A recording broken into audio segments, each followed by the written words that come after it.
హే guys ఎలా ఉన్నారు? Welcome back. Bet ఇదొక Japanese psychological teen game show type series guys. Recent గా Netflix లో తెలుగు ఆడియోలో స్ట్రీమ్ అవుతుంది.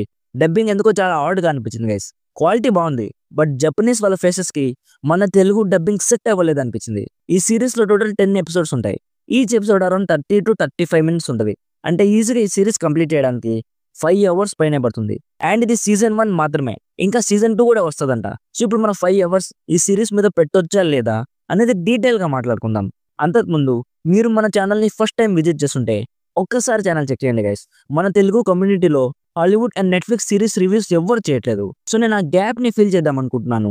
రివ్యూస్ జెన్యూన్ గా అనిపిస్తే ప్లీజ్ సబ్స్క్రైబ్ చేసుకొని కొంచెం సపోర్ట్ ఇవ్వండి.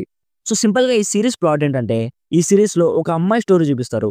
తన పాస్ట్ చాలా మిస్టీరియస్ గా ఉంటది. ఇప్పుడు తను ఒక స్కూల్లో జాయిన్ అవుతుంది. జాయిన్ అయ్యాక ఆ స్కూల్లో ఉన్న స్టూడెంట్స్ ని ఛాలెంజ్ చేస్తుంది. ఛాలెంజ్ అంటే ఒక గేమ్ గురించి చెప్పి ఆడమని ఫోర్స్ చేస్తుంది. సో ఇప్పుడు ఆ గేమ్ ఏంటి, ఆ అమ్మాయి పాస్ట్ లో ఏం చేసేది, ఇప్పుడు నెక్స్ట్ ఏం జరిగింది అనేది బేసిక్ గా ఈ సిరీస్ ప్లాట్. ఇప్పుడు నాకు ఎలా అనిపించిందంటే బానే ఉంది గైస్. తోపు తురుము అని కాదు కానీ పర్లేదు, ఒకసారి చూసేయచ్చు. మెయిన్ గా నాకు బాగా నచ్చింది స్క్రీన్ ప్లే గైస్. చాలా ఫాస్ట్ పేస్ లో ఉంటది. ఎక్కడ కూడా ల్యాగ్స్ ఉండవు. ల్యాగ్స్ లేవంటే సూపర్ అని కాదు, రన్ టైం ఎక్కువ లేకుండా స్టోరీని పర్ఫెక్ట్ గా డీవియేషన్ లేకుండా రాసుకున్నారు అనిపించింది.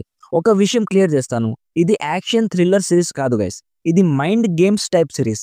అంటే సిరీస్ మొత్తం వాళ్ళు ఆడే గేమ్స్ మీదే ఉంటది. మోస్ట్లీ వాళ్ళు ఆడేది కార్డ్ గేమ్స్. మన మెయిన్ క్యారెక్టర్ యుముకో ఉంటది. తన యాటిట్యూడ్ చాలా బాగుంటది గైస్. అండ్ తన ముందు ఉన్న వాళ్ళని తన వశం చేసుకోవడం, ఆ సీన్స్ అన్ని చాలా ఇంట్రెస్టింగ్ గా అనిపించాయి. మెయిన్ క్యారెక్టర్ అనే కాదు, మిగతా క్యారెక్టర్స్ అంతా చాలా ఇంట్రెస్టింగ్ గా ఉంటారు. వాళ్ళంతా చాలా యూనిక్ గేమ్స్ ఆడుతుంటారు గైస్. ఆ గేమ్స్ ఆడే టైంలో సస్పెన్స్ ని బాగా హోల్డ్ చేయగలిగారు. ఇది ఒక జపనీస్ సిరీస్ గైస్. ఇఫ్ మీరు జపనీస్ యానిమీ చూసే వాళ్ళు ఉంటే ఆ స్క్రీన్ ప్లే కానీ ఎడిటింగ్ కానీ ఎవ్రీ ఎపిసోడ్ ఎండింగ్ కానీ కొంచెం యానిమీ టైప్ లోనే అనిపించింది. ఓవరాల్ గా ఇఫ్ మీకు ఇలాంటి గేమ్స్ టైప్ సిరీస్ చూసే ఇష్టం ఉంటే, లేదా టీన్ డ్రామాస్ చూసే ఇంట్రెస్ట్ ఉంటే ఒక్కసారి డెఫినెట్లీ ట్రై చేయొచ్చు. తెలుగు ఆడియోలో కూడా ఉంది కాబట్టి ఒక్కసారి ఈజీగా చెక్అవుట్ చేసేయచ్చు. నా సైడ్ నుంచి recommended 60%. As a time pass series. చాలా అడల్ట్ కంటెంట్ ఉంది. సో ఫ్యామిలీతో అయితే అస్సలు చూడకండి. సో ఇది guys bet series review. Video నచ్చితే లైక్ చేసి మరిన్ని రివ్యూస్ అండ్ రికమెండేషన్స్ కోసం మన ఛానల్ని సబ్స్క్రైబ్ చేసుకోవడం మాత్రం అస్సలు మర్చిపోకండి. అండ్ ఈరోజు కొత్తగా ఒక షార్ట్ వీడియో అప్లోడ్ చేశాను. ఇంకా చూడకపోతే ఒక్కసారి చెక్అవుట్ చేయండి. Thank you so much for watching. Meet you in the next video. By by. జై హింద్.